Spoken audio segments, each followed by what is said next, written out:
Welcome to the intersection of technology, cybersecurity, and society. Welcome to ITSPmagazine. You're about to experience the other society.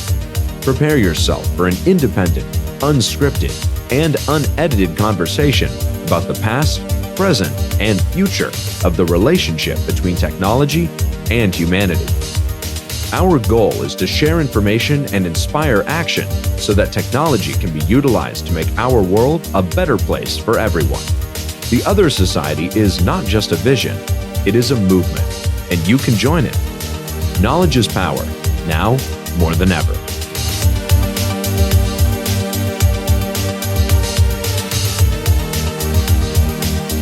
And here we are. We are live once again. This is The Other Society. So welcome, everyone. Just a quick recap before we introduce our guest here. This is episode number 3 of the series on the topic of smart cities. And the Other Society is a vision that we had. And it's all about creating a technology. It's not just there because it's cool, but it's there because it serves a purpose. And I cannot think a better way to start all of this with the topic of smart city, because this is where we spend a lot of our time. A lot of the population nowadays live right there, and there is a lot of opportunities and a lot of things that we need to think about as we move forward. And this is episode number 3. We talked about a little bit. We gave an overview of the history of urbanization. And then from there, we dived into the technology that we have available right now, why we're deploying certain technology, why we're not, and who makes those decisions. And now today, we're going to go in the society part of it, and maybe even a little bit into the future. But I couldn't do this by myself, of course. I'm more of a co-host today than the main host. Our friend, Dr. Jonathan Reichenthal, is here with us. And of course, he brought, again, some incredible panelists. So, Jonathan, take it over and let's have some fun here. Thank you, Marco. Thanks for the opportunity. Yeah, we're at episode 3, technically the finale of our 3-part series. Although, as you always hint, there may be more. But we've taken the audience from the past, to the present, and now today we're going to be talking about the future a little bit. This can be easier or harder depending on how you look at it, and depending where you actually take your insights from. But we got 3 brilliant people today, 3 friends and incredible human beings who are going to help us think about this difficult or easy question of where we headed in the future, particularly around urbanization. So I'm going to quickly introduce you to these brilliant people. I'm going to start with Aya Nure Gokaup. How are you? Well, thank you. And thank you for the invitation. I'm honored. Thank you. It's so wonderful to see you. It's easier to talk to you through a show than it is to actually coordinate a call with you these days. Oh my God. Aya is in Dubai in the United Arab Emirates right now. Thank you for staying up late with us. And we have the wonderful Dr. Tia Kansara, my very good friend, who is the CEO of Replenish Earth. And you're in London. Hi. I am. Greetings from London, Earthlings. And I always do this. I meant to say about Aya, she is an advisor and founder and a CEO of Aya Advisory and Global Tech City too. So sorry to miss your title and what you're doing these days. You do lots more, as do all 3 of you, actually. So this doesn't give you justice. But finally, my very good friend, Sakir Ghani, who is the head of strategy and growth at Hitachi Vantara. Sakir, hello. Hello, Jonathan. Good to see you. You too. I was expecting you to be dialing in from either Bangladesh or Jordan today, but you're actually in San Francisco. It's just the way life goes. I was expecting to be there as well, but here I am. We truly are global people. I was thinking about this call here before we got on. I was thinking, if we didn't have digital and we didn't have international air flight, I'd never know you. Our lives would exist independently of each other. I know it's kind of straightforward, but these things are what occur to me when I'm brushing my teeth or showering or whatever I'm doing. So let's talk about the future.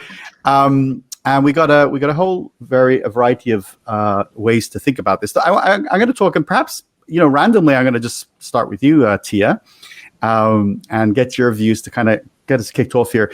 You and I, we've been talking about and working, intersecting on the topic of cities, as I have with Aya too. So you guys need to meet, and we think deeply, and we're not just thinkers. We do stuff relative to cities, and we've I think acknowledged that this is going to be the century of cities, the 21st century. So tell us about what you think might be what that means to what does it mean when we say the future belongs to cities, and that this will be the future for humanity, at least for the next 100 years or so?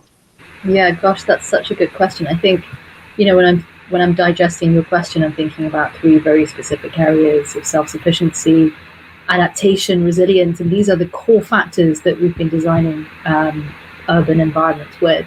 But the Global Footprint Network data shows that humanity uses the equivalent of 1.6 to 1.68 planet Earths to provide the renewable resources we use and absorb our waste. And so really, if we're looking at a future of an environment in densities that we can predict in megacity type versions, we're really looking at an urban environment that is producing at a rate that we just can't handle. So it's really exciting to see this balance between hundreds of millions of climate refugees and the climate disruption that is likely to create increasing levels of resource conflict like we're seeing in Ukraine, to civil unrest, and really mobilizing us globally to do something about it by using architecture and city design to help support. Yeah, and it's going to be interesting because you have a lot of perspectives, but one of the things you're absolutely passionate about is looking through the lens of sustainability at this topic. So I imagine that topic will come up often during our conversation today. I now move to Aya, so we'll kind of get some grounding here. What do you think an urban future means to humanity? How do you think about it? I have definitely looked at all the questions, including this one, and I was like, what would I say these days, right? Like today, 2022, we're in March. I feel that when we're talking about the future of cities and, smart cities, as we've met some years ago, I really feel more inclined to talk about the digital part of the cities. And obviously, we're living here also in 3D, in a physical realm, and we need, the physical space, right? And at the same time, especially, here in Dubai, where a lot of which is like really a tech hub, right? We're talking more and more now about like the metaverse, right? And it's more kind of the rebranding of like Second Life. And I feel that is definitely something that we need to take into consideration when we're talking about the future of cities, where it has to be an integral part of cities, so that we are not only looking at looking at it more holistically. And of course, sustainability is key, right? Otherwise, we wouldn't probably survive. Looking at all the different aspects.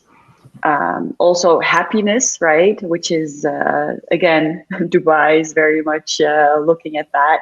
And by the way, just a side note for everyone, actually, Jonathan was the one back in December 2020 who invited me here for a tech conference. So I guess I kind of stick around here, thanks to you, Jonathan. But yeah, I think it's really important that we look at the virtual part as well, kind of as an extension or another layer, another dimension of cities. And I think it will add there needs to be a level of organization, and especially decentralized organization, that needs to be done using, which is already, we're working on it, whether you want it or not, whether you're part of it or not. So I definitely think from an organizational governance perspective, more holistic perspective, that we need to look into the technology part as well. And that is definitely, I'm going to repeat it again, the metaverse, which is, it's kind of like a rebranding of Second Life, I would say. And I think that's really important. So I would say technology, definitely super key in supporting us in our future in the cities. And even, again, from a physical perspective, some sort of link with other planets. We're still talking about cities and planet Earth, right. And in the meantime, we're visiting other planets. So I think if we're talking about future, and we haven't really talked about like how many years in the future, there will be. I think there's going to be a link with the other planets as well, physically, where we'll be visiting as inhabitants and not only tourists. Nice. So that's my two perspective that I'd like to bring in the future. I appreciate it. Lovely, big thinking there. And perhaps when we get to more of a technological question, you'll talk more about your views on the metaverse in this context. But I'll turn to Sakir now. Sakir, unlike many of us here who are sort of city folks, who we super focus on our interest in cities. He's a sort of technology guy, a big thinker in that regard. So I'm going to ask you, Sakir, maybe to take just a broader view, which is, how you think, digitalization will impact humanity in the decades ahead. Sheesh. That's all. How many hours do we have? Great question, by the way. Boy.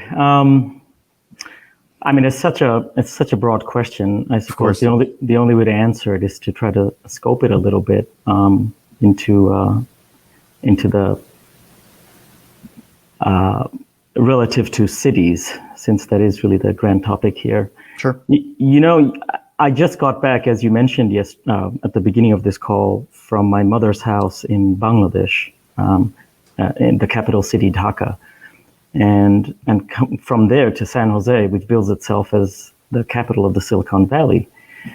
And, Dhaka's got 18 million people, right? It's one of the most densely populated cities on the planet, number 2, in fact, by your latest book, Jonathan. And when I look at the digital Bangladesh agenda that the government started 10 years ago, it's been extraordinary to see a country, in which I was growing up. It had a GDP of maybe not even 50 billion, which is now approaching 400 billion. It will turn into $1 trillion economy by the end of this decade. And I look at the role digitization has played. I went and got my passport renewed. And 80% of that process was actually through the digital portal of the passport agency in Bangladesh. Unheard of when I was growing up in that city. In fact, before I left San Jose to go to Bangladesh to visit my mother, I had to renew my US passport as well. And in many ways, it seemed like it was actually Bangladesh had leapfrogged, as so many of these emerging economies are doing. So if that can happen in the public sector, and by a function, a government as frayed and problematic as many will accuse Bangladesh to be, although economically it's doing so well, you just have to kind of project it all out to see where the public sector is going to be taking all of this. In the end, Jonathan, I do think we have to take less of a solution side to these things. Like again, if I go back to Bangladesh, they're building metro rails, they're building, automated ticketing systems, et cetera, et cetera. But affecting customer behavior, citizen behavior, to be able to form a line, to be able to have payment systems and credit cards where these things become. Without that, you don't get a sustainable solution. So you have to look at the problem side way, way, way more than the solution side. And I think one of the challenges of focusing so much on digital is that they're very engineering-led. And I think in many ways we need more sustainable human-led approaches to these things. Otherwise, the engineers will just keep putting stuff out from the labs, and the market, depending on which economy you're looking at, will continue to be confused by it, which ultimately breeds corruption and all kinds of other stuff, right? So I think digital is great. It certainly, I was blown away by all that I was seeing, but I also saw a lot of people completely confused by what all of this was. And it's so rapid change from what they saw. And so I think you have to take these adoption, patient, customer, citizen behavior, sort of education, and just really think of these technologies through tremendously comprehensive lenses in order for them to truly stick and truly deliver the type of values that the end user would want. Yeah, no, thank you for the answer. And I appreciate the difficulty in being succinct. I will let you know that Sakir and I have lengthy lunches that go on for hours sometimes where we discuss these things. So I'm being very unfair to him giving him like 2 or 3 minutes for a question here. But you did great there. I like that answer. Tia, you had actually reacted there when I asked him that question about, the impact of digitalization. So I wonder if you had a particular perspective, given that you liked the question. This is just generally one of my favorite questions, because when I was doing my PhD on Nassau City, one of the first zero carbon, zero waste smart city developments, often the technology was pushed right in front and people wouldn't consider the human citizenry of the more social aspects of a smart city. And often that sort of technology was at the forefront of mechanization, automation, and making all the smart decisions without smart citizens. So yeah, this topic touches a nerve so deep in me. Not only from the perspective of let's just throw another product at the city, and let's hope that a solution is found using our technology without any consequence to the value chain of decisions that need to be supported along an entire framework that needs to be upgraded, the interoperability of challenges that we have, who owns the data, the sovereignty that we have in the use of transparency, public to private balances. So it's a really broad topic, of course. And yet, all the social factors really wake me up, because we're making decisions for people who don't have access to recognizing the bias in the design of that technology and why it's used and what that data is used for. So it's a very complex subject. Certainly is. Thanks for that. And so for you, I wanted to kind of move us along here, and we sort of had a great start here in understanding some big context, whether it's sustainability or metaverse, even expanding beyond Earth. And Sakir talked about being very people centric and start with the problems. So let's move along then and sort of think about these areas. And I mean, what do you think are some of the big choices we need to make over the next 30 years? What are those, maybe one or two from your perspective, some big societal choices that we're faced with?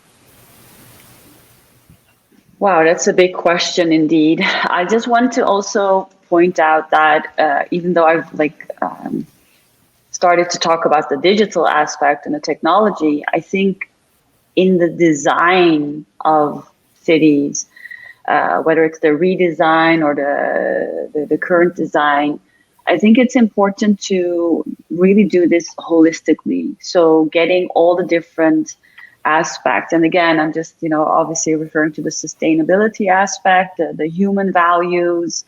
It's also about art and beauty.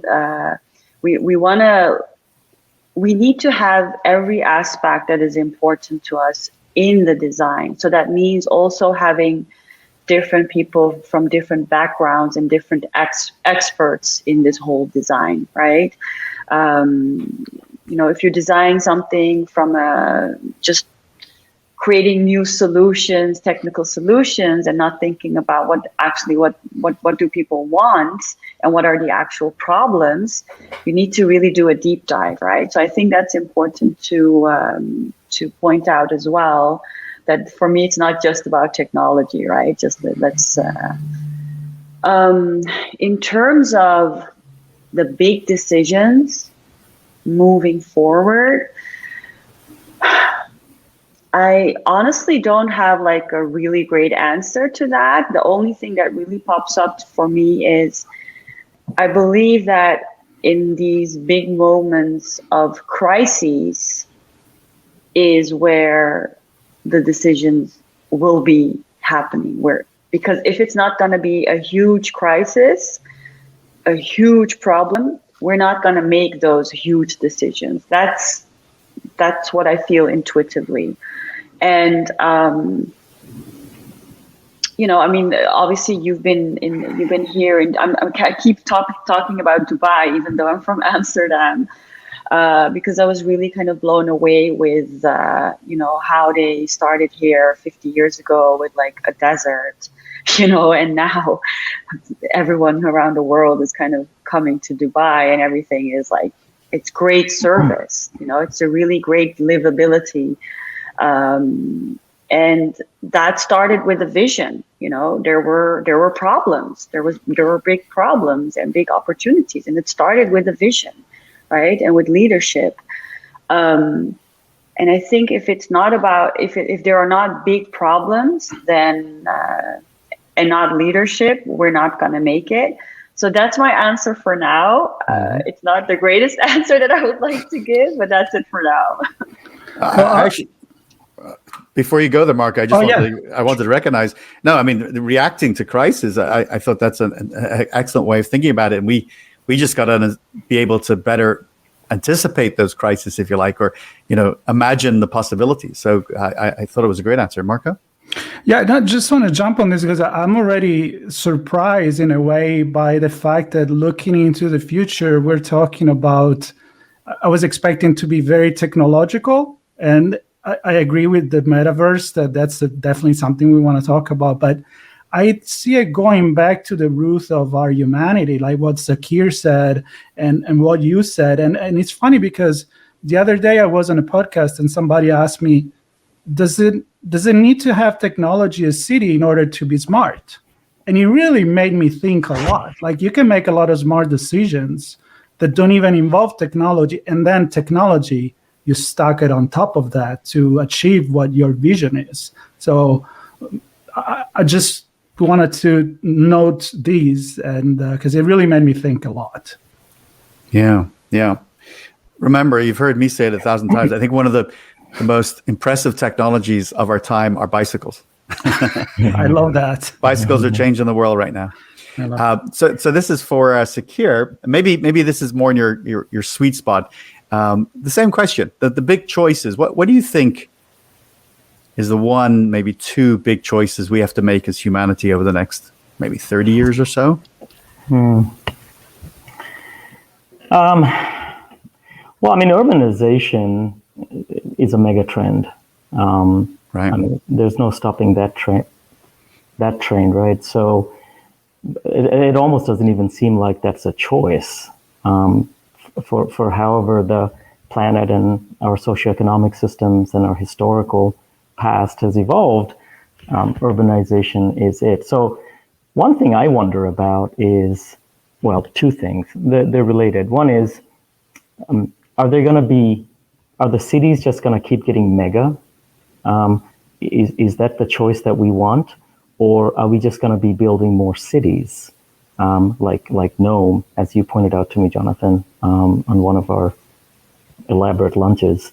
Countries like UAE or the Middle East are just building out a lot of cities. Countries like India and Pakistan, Delhi, Bombay, and Karachi are just getting more and more and more and more dense and mega, and Mexico City and Tokyo, right? On and on and on and on. And so how is that going to play out? I do think about that quite a bit. I think, it's relatively new that 80%, your fabulous book, Jonathan, points it out, 80% of the world will live in cities in the not too distant future. Well, that's a reversal from historical norms. 80% were in rural, 90% were in rural at some time. And so you have to think that all this urbanization is going to lose something. Now, what is that, right? I'm reminded of Henry David Thoreau's Walden Pond.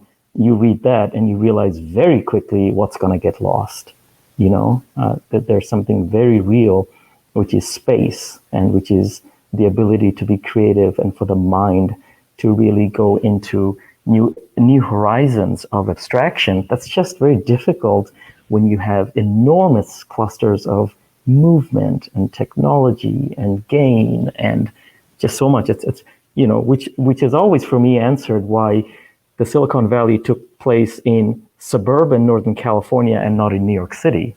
Like that to me has always been a very, very bizarre output that happened here. But it goes back to Henry David Thoreau's point of what a rural spacious living does in terms of unleash the human creativity and potential. So we're going into an area that humanity has never been before.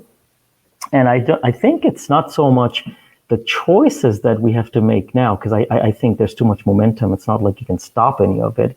The question is, do we have the flexibility, the honesty, and the leadership in the future to recognize what those choices ought to be and make them at that time? So this wasn't a clever dodge of your question, but I do think that's what we're looking at right now. And everything else is just other than the mega cities or more cities, it's hard to wrap my head around what choice I can actually isolate and bring about at a macro level. Mm-hmm. Actually, something you said there towards the end just, kind of took my breath away, which was it may not be about the choices, but the recognition that we have to make choices. Yeah. I love that. So nicely said. I invited Tia to speak at the city I was helping to lead a few years ago. And she was giving a talk, and which she I think you made up on the spur of the moment, which is amazing. And you said something during it. You said that, we're changing the world with technology, but technology is also changing us. And I'm giving you full credit. I don't know if you spun it up at that moment of time, but I cite that all the time. I think it's had a great impact on how I think about things. So it leads me to my question. I'm now intrigued. What other surprising views do you have about the future that others aren't thinking about but should be? Is that a question for me? It is a question for you, yes. Well, this is obviously one of my favorite topics. I can get that. You have to stop me somewhere. But death and the ego is the future.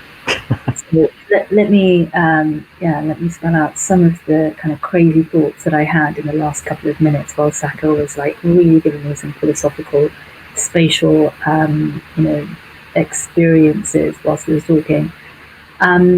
It's almost as if one of the most significant impediments to our kind of environmental and responsible architecture and construction is the notion of permanence. So we expect and design and build for no end in mind, right? Like we're assuming when we design something like a building that it's going to last forever, despite the sort of incremental gains that are delivered by LEED and environmental sort of projects, BREEAM, these kinds of assessment tools, where finding it very difficult to associate design with death, in that we actually think that things are going to last forever, and therefore we never really consider or even prepare for the end in mind. So I really do think that one of the larger sort of complex trends I think that we're going to be able to see is this idea of disassembly and appreciation for end comes this role of this star architect, where please don't take my building down because this is my monument of success, is almost like a method that demonstrates a sort of an awareness of some kind of eventual deconstruction. And I think that is the design for disassembly movement, which really employs this measure to facilitate that process of pivoting away from this "we will last forever" and more towards these principles of honoring the cycles and the seasonality of the materials that we're using, the technology, in the seasons that they're being used, and for the biases that now we've moved away from and we've evolved away from, and really recognizing a variety of different tools that can help us to rebirth, readapt, reconstruct, and replenish not only the environment as we design, but inherently as a forethought rather than an afterthought. You can drop the mic now. That was deep. That was really That deep. was deep. I thank you for sharing that, and not unexpectedly mind expanding. I think once you realize that nothing is permanent, everything changes. Your thinking changes. I see you were nodding and you liked what you were hearing. Did you have a response to that or additional thoughts? I mean, what do you think about that? Spurred some of the thoughts and the ideas of also like obviously again it's all about design, it's all about architecture, right? And when the design principles that you start with, and in this case it's also about the flexibility and that how you use space, that it shouldn't, it doesn't have to have one purpose, but multi-purpose. And then the last option is like unknown, right? So that you can be more modular or whatnot. And then there is this other thought that I also had. I was like trying to look. I used to be obsessed by this Nobel Prize winner. He turned like 100+ years old, but I think he just passed away a couple of years ago. And I tried to find this project, but he actually was like, his whole life passion was about designing cities in a more, let's say, organic way, and with like modules in the inner core circle. If anyone knows what I'm talking about, please let me know. I must have mentioned it to you, Jonathan, a couple of years ago. Mm-hmm. And it's about really like what the purpose, it's like kind of, again, technology, because, I have a computer science background, so I every time come back to that. Yeah.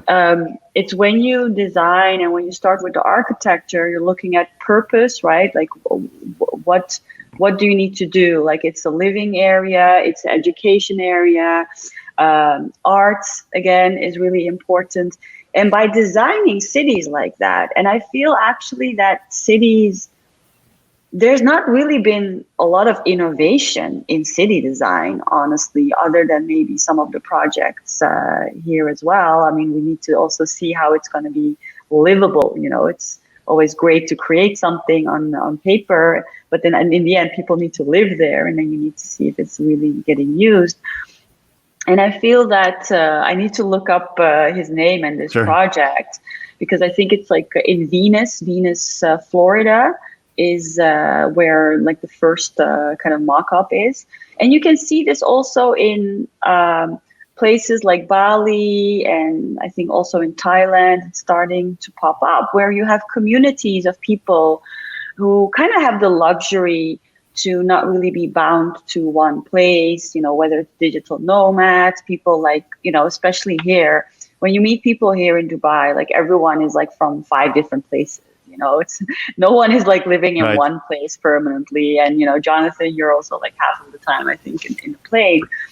And so, I think the whole concept of cities and how we think about cities is actually kind of outdated, also how they're being designed. And I think what Tia says about, it's the start, the creation, but then also kind of like the destruction and then changing it to something else and being able to do that.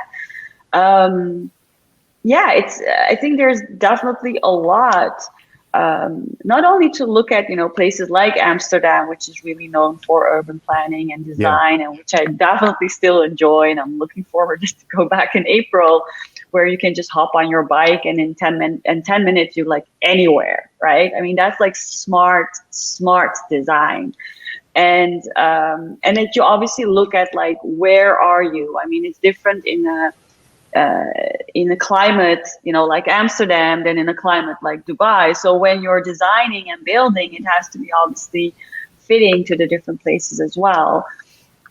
So I think really the design and the redesign is a big thing, looking into the future where we could improve a lot. But then also, I mean, I hear you talk about these data, right, Sakar, as well, about obviously we're always talking about in the smart cities context about, urbanization, everyone's coming to the city and then the cities are getting bigger.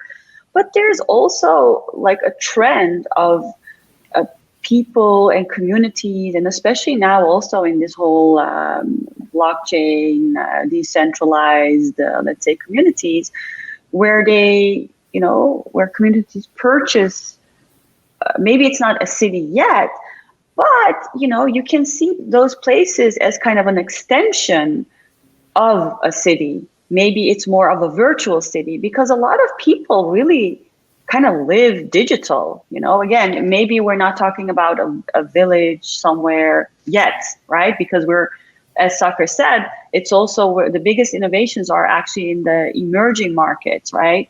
Where they kind of have also like the luxury of to bypass all that, all the legacy systems, and don't have to deal with all the systems that we have in Europe and North America that we need to go through and, change and innovate and go through all these policies and whatnot.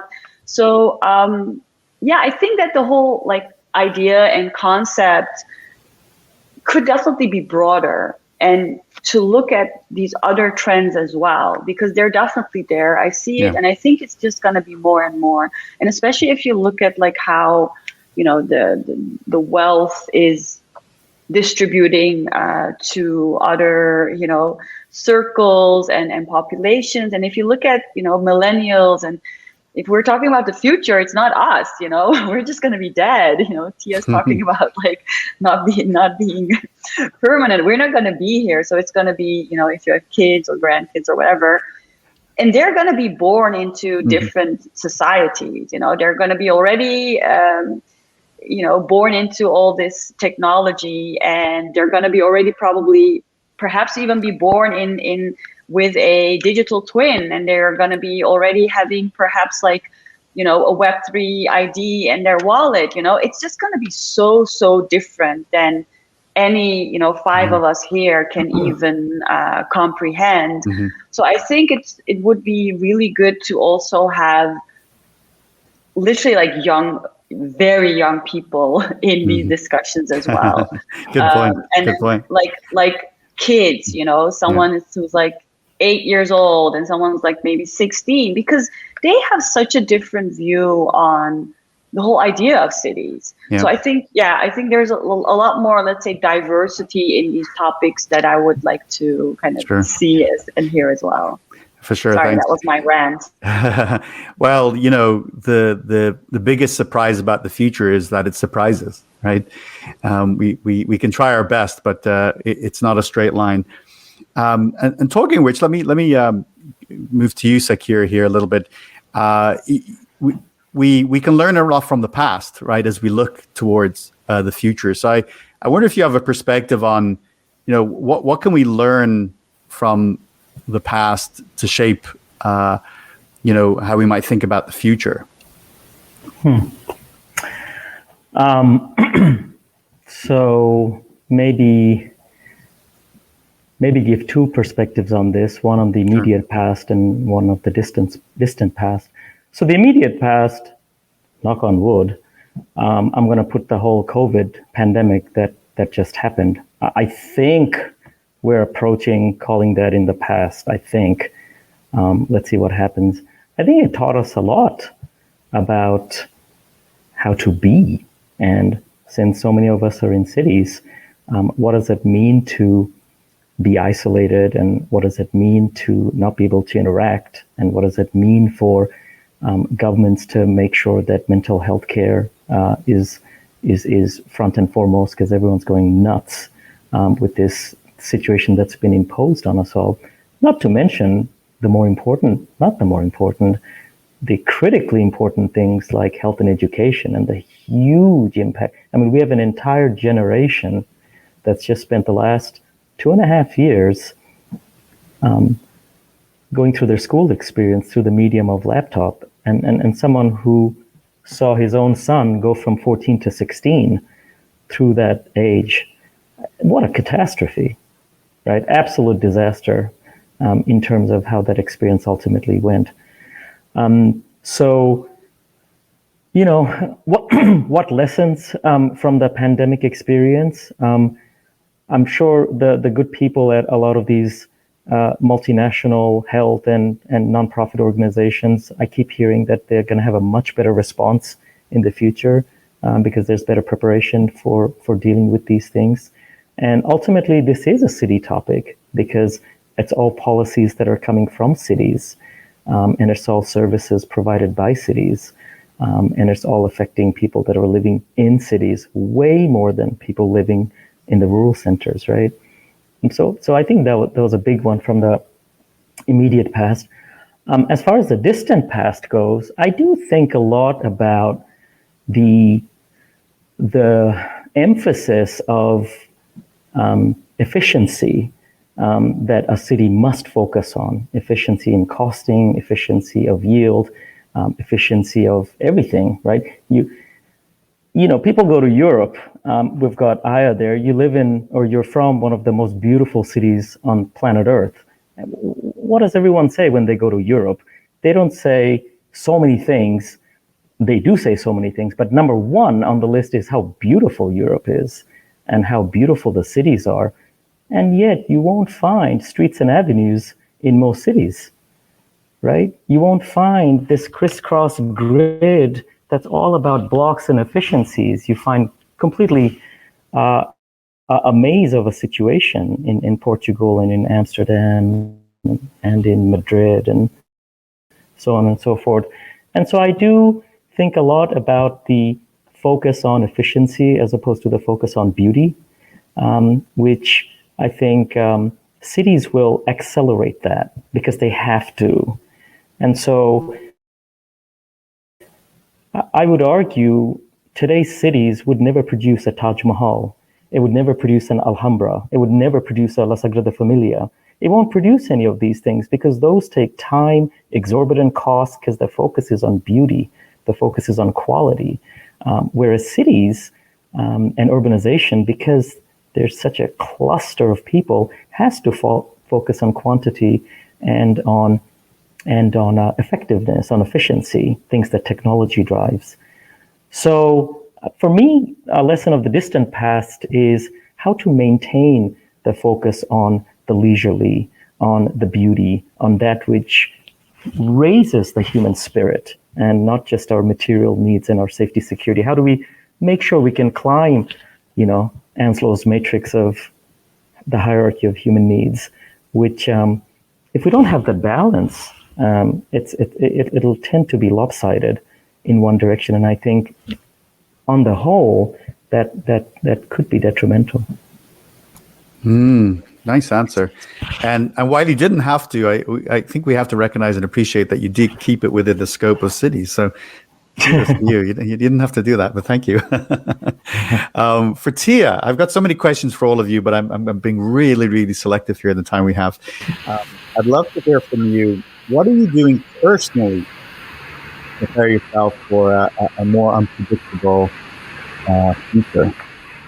Yeah, definitely. I think the unpredictability is something that really excites me, in that I love to prepare for the unknown by not preparing at all, right? Like whatever it is that you prepare for, you're almost only going to judge what the predictions are going to relate to. And if that's the only thing that you concentrate on, you end up missing all the other factors that may have been a risk. And so de-risking the future, or being much more predictable, gives you some, means through which you can be prepared, but by no means can you be ready for it. So I kind of toggle between that a little bit. But I do think for myself personally, I concentrate on abundance. So I look at economies as a means to get to a point of ecosystem change. and moving away from that sort of ownership capitalistic model to one where we are assuming an identity of an abundant system.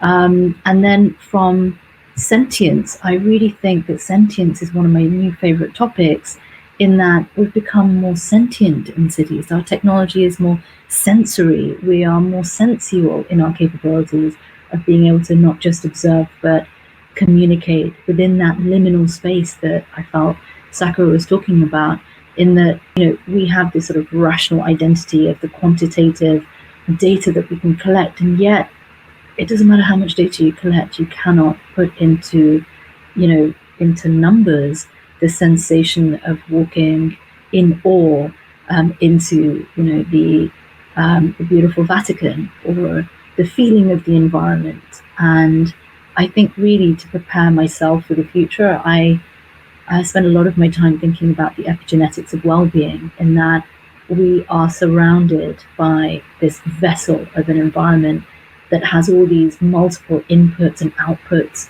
And yes, we can explore that in terms of the multiverse, because that is another frame, another dimension that we can enter.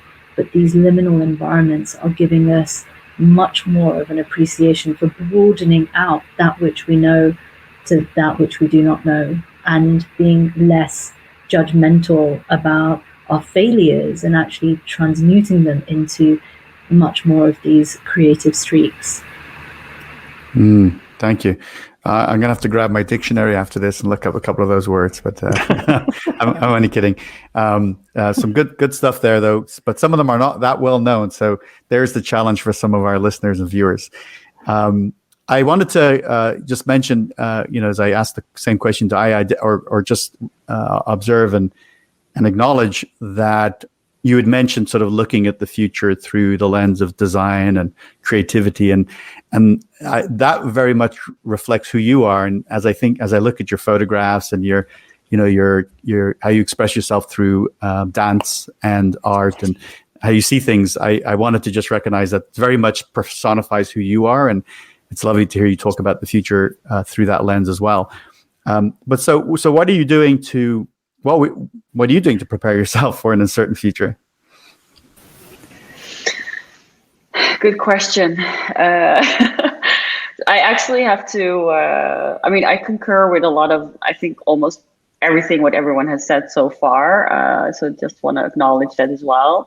It all resonates with me. So I would say what Tia also said about, being flexible. I mean, I don't know that you use those words, but about being able to deal with any type of scenario. I think my life design is, and my life design principles are probably my conscious or unconscious ways of dealing with a potential future and scenario. I really love the combination, the balance, and the harmony of both connection and freedom.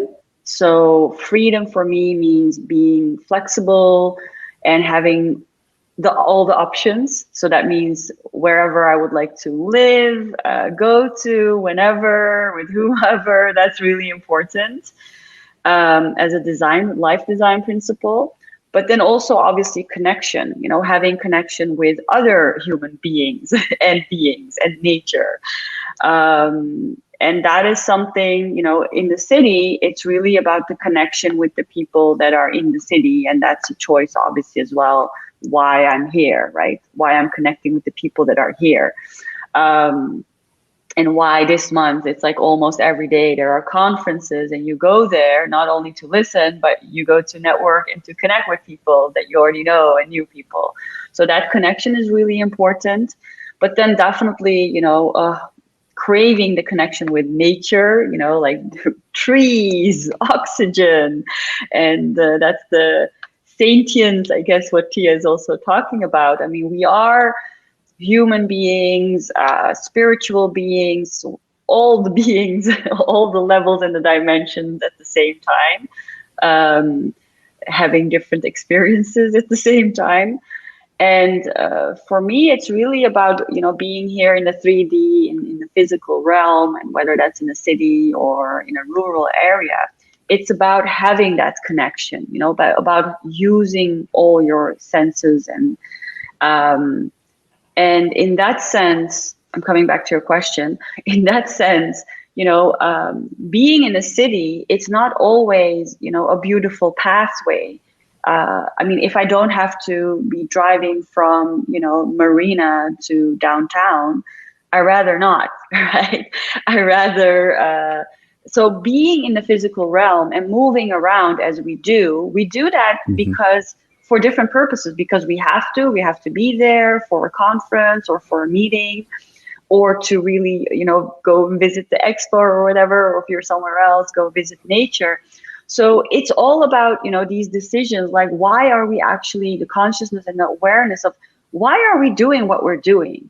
And is this really what you want to do, or are you doing it because this is how it's designed and everyone is doing that? So I think that whole consciousness and awareness, and that we have always freedom of choice. That's how we were born here. And no matter what, society, our education, our cultures are saying, there's always freedom of choice. And it's about really being aware of that. And that's where I would say more education and the spiritual aspect comes into play, that however you are experiencing life now and looking into the future, but there's only actually the now, but let's still talk about the future. Sure. To, coming back to your question, like, how do I prepare? My preparation has been more in my personal and professional development, in how I'm educating myself and in my awareness, where it's really about, the macro and the micro level, where it's about focusing more and more time on, me, and then not in a selfish way, but understanding that whatever is being experienced outside is actually a reflection. This is the other society, so I guess we're kind of going there as well. It's like, however, you feel, and this is kind of what Saker is also talking about, the mental, aspect, and with COVID and being kind of locked down, it's really about how we experience ourselves from the inside, mentally, physically, and also on the outside. Yeah. And I feel like when you have that balance, where you're definitely taking the time and the energy and the attention, and doing your whatever techniques there are to focus on that, it makes you more able to deal with uncertainty, to deal with different situations where, one might say, or a big part of the population might say, this is a huge crisis, where you go like, well, maybe it's actually also a great opportunity, Yeah. So I think that, it comes to that mental awareness, to the education. So I guess that is the way I am actively preparing myself for any future. Great. And in the end, we're all gonna die, so and I say that in a very happy way. So it's like, it's gonna happen, whether it's tomorrow or 10 years or I don't know how many years. I just want to have a good run while I'm here. Well, good for you. Let me go to Sakir here. What we're going to do is I'm going to ask you a question. Actually, each of you. This will be the final question. We have asked everybody this question, so this is the one consistent question. Many of people consider it to be the hardest question, and I leave it to last, and you get the least amount of time. So there's a challenge for you. So the question, Sakir, is, and you get one thing to share, one idea, and briefly. Okay, so it's, what needs to happen, in your opinion, to build a better society? One thing. Briefly, right? I'm brief. Well, it's really no different from what you would need to build a better individual. What is a society at the end of the day, except a collection of individuals? And I firmly believe the human being is basically a being of 4 dimensions. There's a physical dimension, a mental dimension, an emotional dimension, and a spiritual dimension. So what needs to happen is all 4 of those must be in health. I mean, when during the pandemic season, take your Ds and do your social isolation, but for God's sakes, go for a run, because it's good for your lungs, and it's the lungs that are going to get completely messed up by this virus. So just to really see all of us and 5 billion people on the planet, this is what we have. And so building a better society means keeping track, being present, and having full awareness of those 4 dimensions through which we gain benefit and we contribute benefit to society. Very nice. Very nicely done. We had a little bit of an internet problem there, but I think everything you said came across eventually. Thanks very much. I'll go to Aya next to wrap things. And please, really succinctly, what needs to happen, in your opinion, to build a better society? So in Dutch, there was this, in the Netherlands, there used to be this kind of like commercial where it would say, een betere wereld begint bij jezelf, which means a better world starts with yourself. So I concur with Saker. It starts with yourself. It starts with the individual. Okay, thank you, Aya. Thank you. And you get the final word here in terms of the questions, Tia. What needs to happen, in your opinion, to build a better society? Agency. Tell us a little bit more. A little bit. I'll give you a little bit more. Yes. Well, we're navigating and negotiating this future of unboundaried environment through our bounded regimes, right? Can we really tackle the global commons through an international lens? What percentage of the population will be born out of their ethnic origin of country, right? If 50 years time from now, 30 years from now, how many people will question what it means to be truly at home? So I really think to build a better society, values need to be conserved, and an identity which is much more dynamically related to an existential question. And in its essence is community. How do we commune in the future? Well, thank you. Thank you for explaining that and elaborating. We are wrapping now. Let me see. I could not quickly summarize what we heard today. But what I did hear at a very high level, if you like, in terms of just overall insights, was a deep emphasis on humanity, a deep emphasis on what it means to be human, basically. That in answering many of the questions, all of you took a very human-centric perspective. We ended up not doing any tech today, really, other than a bit of a mention at the beginning on metaverse. Although we'd love to talk about tech, exactly. But we heard a variety of really incredible perspectives about what we can learn from the past, what we're capable of, the role each of us has to play. Importantly, in designing that future, in the future we want, and that the future is unpredictable and complex. So that's as best as I can do to create some sort of a set of characteristics of this conversation. I want to thank Sakir Ghani, the head of strategy and growth at Hitachi Vantara, who did a lovely job of not being a city expert, but making it very relevant to the city domain. A big thanks to Aya Nuri Gokalp, who's the advisor and founder and CEO at Aya Advisory and Global Tech City, currently situated in Dubai, but you are certainly a citizen of the planet, for sure. And finally, thank you, Dr. Tia Kansara, who's CEO at Replenish Earth, also the director at Kansara Hackney, and a special advisor to the UNFCCC based there in London. Thank you very much for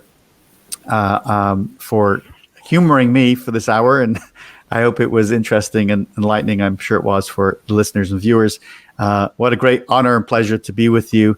I can't wait to have my individual catch-ups with each of you very, very soon again. Thank you so much. You're incredible. Brilliant people. And Thank thanks you, for Mark. inviting. Thanks for inviting. betcha. me. Yeah. No, it's my pleasure. Thank you for being the amazing people you are. And Marco, it's all yours. Well, I think this is the last I've spoke in a panel, because my head was going, and I just want to underline what Jonathan said, which is, for being a panel on smart cities, we barely said cities. And we really focus on the individuals and on the humanity, which for me, it's really what it is about. This was the societal view, which turned out to be even very deep philosophical. I mean, Tia, you brought this constant changing thing, and Aya, you talked about already the metaverse, even living on a different planet, and even Sakir, that focus on the individual was incredible. And of course, Jonathan, thank you so much for hanging with us for these 3 episodes. I would love to keep the conversation going, so we'll see how that goes. And for everybody listening, please catch up on the first episode, the second one, and the third, where we had an overview of tech. And now these, of course, if you're here, you're already seen this and listen to this. And please stay tuned. Join us for the next topics. There are many. There is the link down there, and there will be also on the page where this is shown and on the podcast. So thank you very much. It was a pleasure and an honor to be here with you. And welcome again to the Other Society. We can do it. I think we can.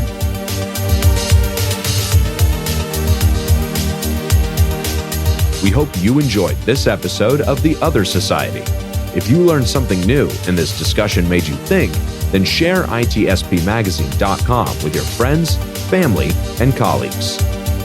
If you represent a company and wish to associate your brand with our conversations, sponsor one or more of our podcast channels. We hope you will come back for more stories and follow us on our journey. You can always find us at the intersection of technology, cybersecurity, and society.